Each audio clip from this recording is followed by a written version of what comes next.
Okay, hi everyone. Thanks for joining us. I've got here today Will Charlton from the Radio Sailing Club, and you know who I am, Atticus Health and Mark and Sylvie's Home Care.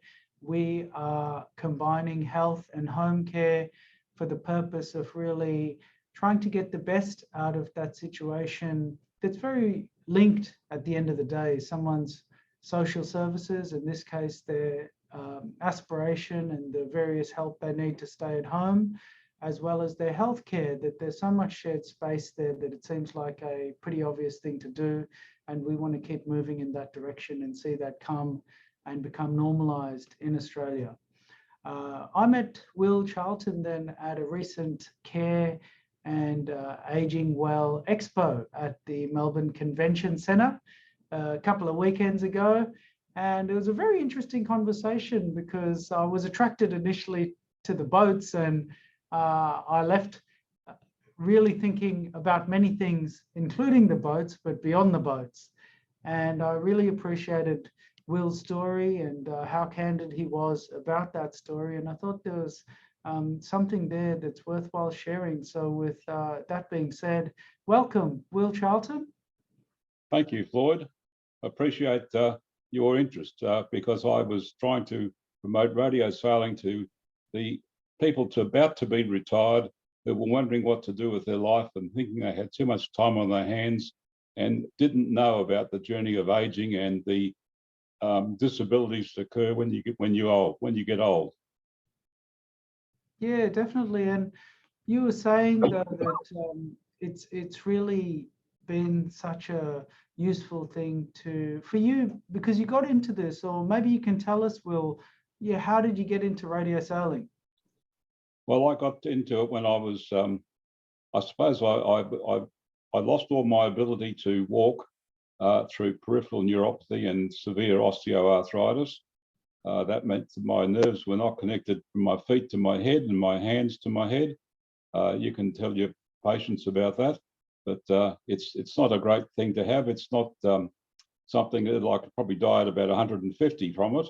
But at the same time, the mental shock was tremendous because I used to take up active motorsport, and I built my own little clubman race car, and I would drive it around Phillip Island and places like that, and had a lot of fun. And I had a great group of people in motorsport. They were all what I call close acquaintances. But anyway, I was going to miss that group because I couldn't drive anymore. I had to sell my car. In fact, I gave it to my younger son, and had to move on. Had to sell my acreage property, my big workshop. At the same time, I had lost all my siblings, older and younger, at the age of about 72 or 3, maybe 74, I think now. I'm nearly 79. And I went into a deep hole, depression, ready to suicide, whatever. And I was picked up by my GP, who looked at my skin because it was all yellow with all the opiates and all the lovely endones that I was taking. And he realised I was in a mess and sorted that out, got me to a psychologist, and they sorted me out mentally over a period of time. And I had to learn to think differently. I had to forget the past and treasure the past, in fact, rather than be regretful and angry and all those things that I was, and move on. And the psychologist suggested radio sailing because I could do that sitting down. I could twiddle my thumbs. I didn't have to walk. I couldn't walk. I couldn't balance, and I needed a new community because I'm a very gregarious sort of person normally. At that time, I was ready to jump. I was a mess. So yes, saved from that, and radio sailing was my saviour, and I want to tell the world about it. So that's my story in short. Wow, what a sort of sequence of affairs. And I suppose for you then, Will, you got to this by circumstance. I think the message about, your psychologist essentially mentioning a hobby. In this case, it's radio sailing, but having a hobby has meant a lot in forming Absolutely. a community again. Yeah, all the way. I mean, I love people. I don't want to be too involved, but I'm happy to be around people. I Yeah. don't want to disclose everything, but I've decided I would fess up with my mental health because it is a true story, and aging hurts. Aging is tough. And I've changed my business card from my days of banking and finance to the name of I gave it to you, called Thinker. And I've adopted that because I've got lots of degrees, lots of other things too, but that doesn't matter. If you can think through your life and think through the issues and look at the day for what today is, tomorrow will come tomorrow, and the past is the past, and you can do naught about it. And I found out you can't control whatever's happened in the past. You've got to appreciate it. You've got to enjoy it, but enjoy the moment. And that's what I try to do every day, is to enjoy the moment and get as strong and as fit as I can. I'm doing a lot of walking, a lot of exercise. I'm off all the drugs. I'm enjoying my radio sailing. Life's pretty good.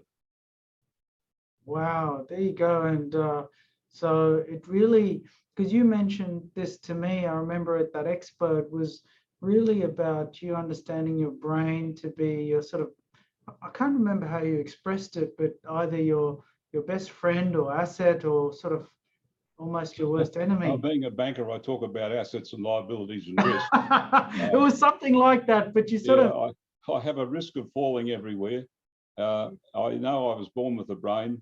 I didn't learn to use it till I was about probably 16 or 18 because I was a defiant kid. I didn't want to go to school. I didn't want to learn anything. I was in the dumb class and ostracized and all those things that happened. I suppose I'd be called ADD something or other these days by you guys. But anyway, I got through and got a university degree in the end and learned to think. And I believe by thinking differently or just thinking through issues, you can get there. But I said to you, I think it was that your brain is your friend and it is your worst enemy, because it can really pull you apart if you let it. And the message is think, and just don't let the brain take you down, take you into drugs, take you into some dark places. It's very, very difficult to manage your brain. And I would really recommend to everybody to get some help, talk about it confidentially with whoever you trust. I was terribly good at hiding my depression from my family, my children, my wife. I was really smart at doing that. Silly me. I now understand that I should have been opening up to them. I didn't, but fortunately my doctor picked it up and I'm just blessed. That's how I feel. Yeah, definitely. That's what you said. Yeah, your brain can be your friend or your worst enemy. I was trying to remember exactly what it was. And what is it about radio sailing that you like, getting to the nuts and bolts of the club? The best part about radio sailing, I get involved with administration because my background is administration, banking, finance, all those things. But that aside, the best part about radio sailing is pain management for me. And why I say that is, you don't feel the pain in your toe or your arm or whatever, where it was cut off or whatever it is. You feel it in your head. And that's why I said your brain is your best friend and your worst enemy, because that's where the pain is registered. And I find with radio sailing that when I concentrate on my boat, because if I don't, it goes slow and everybody passes me, and that frustrates me because I'm competitive and all that sort of stuff. So the concentration on radio sailing and trying to get my boat to sail as fast as the wind will let it is so good that I don't have any pain from my nerve pain, which is really severe pain when it comes, from my peripheral neuropathy and my aches and pains of all my osteoarthritis and all my grumps and general things I do, because I suppose get a bit ugly as you get older. But all the same, I find radio sailing is great for my pain management. It may not be for you or your clients, but that's how I enjoy it, because it takes my brain off the things I don't want to think about. Mm-hmm. It gives you that thing to focus on. And is it difficult to do? You've got to be able to use your two thumbs, and this is the controller that you use. You just have the boat there, you have this little controller in your hands, and you move your thumbs on these controls, up and down for the sail and left and right for the rudder. So all you can control is that. So if you can work the two controls, you're in front. I suppose if I had Parkinson's and shaking around, it'd be very difficult. So it's not for everybody, but if you can sit down and wiggle your thumbs, and if you've got reasonable vision, and I'm very thankful I got my cataracts replaced, so the world is now colourful and I can see. So medical science is amazing. But anyway, you just need to have a go. People are welcoming, even if you're disabled in a wheelchair or whatever. It's a bit of rough ground where I sail, but we're going to fix that up. The club's asked me to advise them on what's needed for wheelchairs and walkers. I have a walker, probably going to progress to a wheelchair, who knows? And we'll see what happens. So yes, anybody can do it, any age, and particularly if you're struggling with your life and you want a few friends who may listen, they may not. Hey, let's face it, it's a group of people, but they are inclusive pretty well, and accepting of diversity. Yeah, definitely. That's great. And I suppose it's good that it's outdoors. You know, to get outside is a nice thing after all, you know, as far as you can, with much of our days, our lives being indoors. Well, I get a good dose of vitamin D, I suppose, do I? Well, it should be, yeah. Yeah, so that's a plus. That's right, yeah, especially around now. It's beautiful. Yeah. And where is it? I know you're at Lilydale, is it? I sail at Lilydale Lakes, or Lilydale Lake, and also the National Water Sports Centre down near Patterson Lakes. They're my two clubs, but there are clubs all over Australia. If you join the Grey Brigade and travel around Australia in a van, you can take these little boats with you. And there's a club finder on the Australian Yachting Association site, and you can look up and see who's sailing where, and join those people. Have some people in whatever town it is you're in to talk to, and find out whether the good local restaurants are or whatever you want, and have a great trip. So it's a bit like bowls. You can go to any bowling club or any golf club around the world, and in fact, there's probably 20,000 people around the world sailing these boats. They have global championships, state championships. That's if you're that way inclined. But if you just want to go and sail for fun and meet people, that's your game. Go and do it. Yeah, definitely. And Will, I remember asking you this question, but it is not dissimilar, the elements of it that make you a good sailor in radio sailing. Are they similar to what you do in a big boat? Well, I've never sailed. I have been on big boats before, but only as a guest, and going sailing in Sydney Harbour and looking around, been told to pull this, that, and the other sheet. It's actually a rope, I thought, but anyway, they call it sheets. And you pull these sheets on and you do what you're told. That was my total experience in sailing. And the difference with radio sailing is you're not sitting on the boat, you're sitting on the shore. You've got to set your sails to what you think is the best profile for the wind. And then you can't change it for that race. And the race might be 5 minutes, 10 minutes. Then you bring it back in and you adjust your sails again if you want to. But I don't. I find the biggest thing to adjust is the bit between my ears. Yeah. But nevertheless, you tighten the sail or loosen it, the belly. Yeah, the belly in the sail is, if anybody knows what a DC-3 aeroplane is, that's an aeroplane of the 1950s with a big fat wing, big profile of the wing as it goes across. The fighter jets have a flat wing, and they're very thin, and they do, 1,000 kilometres an hour more, 2,000. And so it's the profile of your sail, which is vertical, like a vertical wing going straight up. and if it's fat or thin, as it sails, it will drive you forward. So we're only wind powered. It's very environmentally friendly, very CO2 friendly, except for those who get old and maybe make a few noises from the back. But you know, it's very friendly and very easy to do, and it just takes. You've got to remember to charge your batteries up and turn the switch on, because if you don't turn it on, you put the boat in the water, it sails away, and you've got to go and rescue it. Right. And the clubs actually often have a little tinny or a dinghy with an outboard or a pair of oars, and they'll go and rescue it for you. And I have club friends who put my boat in and out of the water, stop me falling in, because if I go to the pontoon, I'll tipple over and fall in. And I don't think I can swim anymore, although I used to be a good surfer. But you know, I'm getting onto that octogenarian stage, and I don't think my swimming ability is going to be very good. Yeah, so they've got the dinghy just in case. Yeah, so that's why I sail in a club. You can go and sail by yourself, but that's not much fun unless you have a mate, and then you want to beat him or her.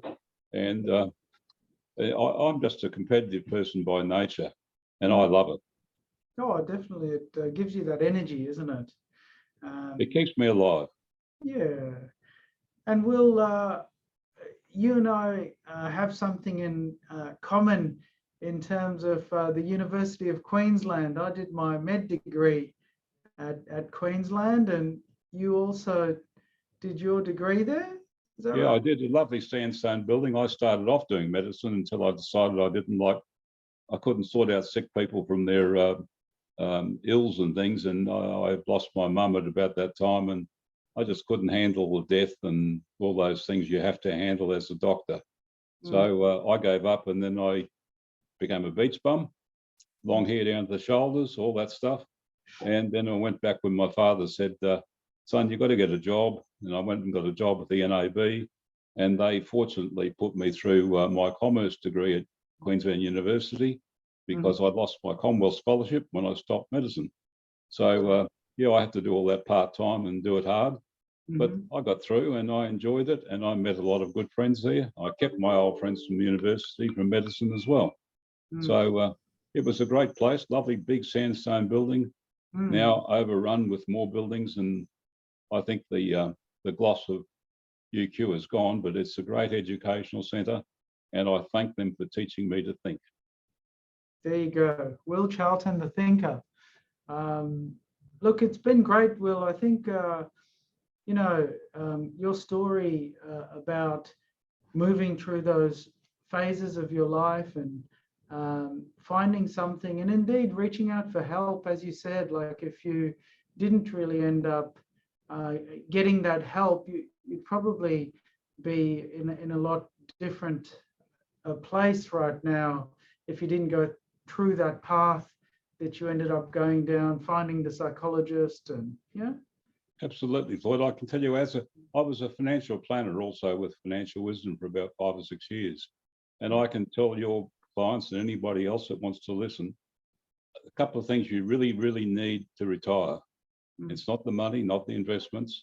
You really need good companionship, good relationships with people around you, and you need good health. If you've got those 2 items, you can retire, because the money will come, everything else will follow. But if you don't have good health and you don't have good relationships, it's a very, very difficult journey. Yeah, sure. Great advice. Well, thank you so much, Will. It's been great having you and talking again. Pleasure, Floyd. Thank you for the chat. And I'll send you a link on the Patterson Lakes Radio Club, because I know that's in your area, one of your places where you practice at Carrum. And I'd love people to get in touch with the secretary of that club. All the information's on their website, and just let them know. So thank you very much.